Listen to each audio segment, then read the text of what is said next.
Good day, class. So for today, I am going to discuss the nuclear reaction performed by Rutherford in the laboratory. So here it states nitrogen 14 was bombarded by alpha particles to produce oxygen 17 and another particle for the reaction. If we look at our periodic table, the element symbol for nitrogen is big letter N. So let's write it down. Now, let's find the atomic number of nitrogen. So if we look again at the periodic table, the atomic number for nitrogen is number 7.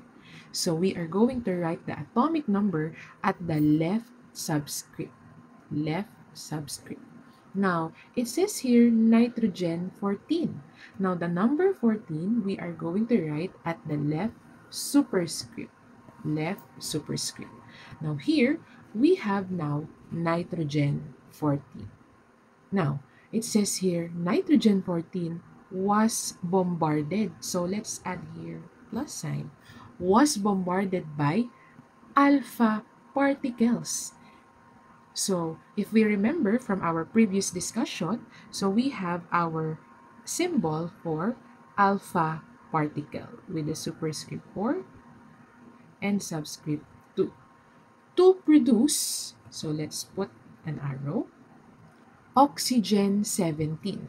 So, if we look again at the periodic table, what is the element symbol for oxygen? Yes, we have big letter O. What is the atomic number? So the atomic number, we can find that in our periodic table. The atomic number for oxygen is number 8. Laging tandaan, atomic number ilalagay sa left subscript. And it says here, oxygen 17. Yung 17 ilalagay sa left superscript. Now, here we have oxygen 17. Now, if we'll go back to our nuclear reaction, to produce oxygen 17 and another particle. So, meaning we are going to find out another particle in here. Let's find our missing particle. So, tandaan natin yung rule natin para mahanap yung another missing particle. Kailangan daw yung both sides ng ating equation are equal. Ano nga ba yung both sides? Before the arrow, we have the reactant side. And after the arrow, meron tayong product side. Ano yung rule natin? Kailangan daw pag ipinag-plus ang superscript ng reactant side, equal daw siya dapat sa superscript ng product side. Same with the subscript. Pag pinlas daw natin si subscript ng reactant side, kailangan equal siya sa subscript ng product side. Now, let's do the operation. Let's have 14 plus 4. We have 18.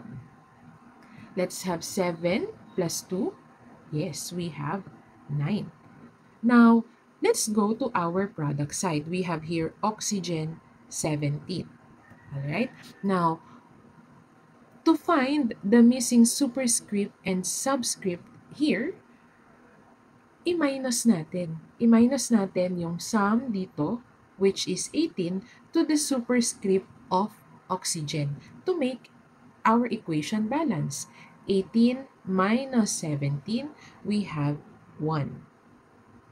Now here, we have our sum 9 minus 8, we have 1. Now, let us check kung magiging equal yung kanilang superscript and subscript. Pag pinag-plus natin si 17 at si 1, we have 18. Parehas ba or equal? Parehas. If we add oxygen subscript 8 and our 1 here, 8 plus 1, we have 9. Let's take a look. Parehas ba si 9? 9 equal. Now, based on our previous discussion, yung merong superscript na 1 and subscript na 1, yes, that is proton.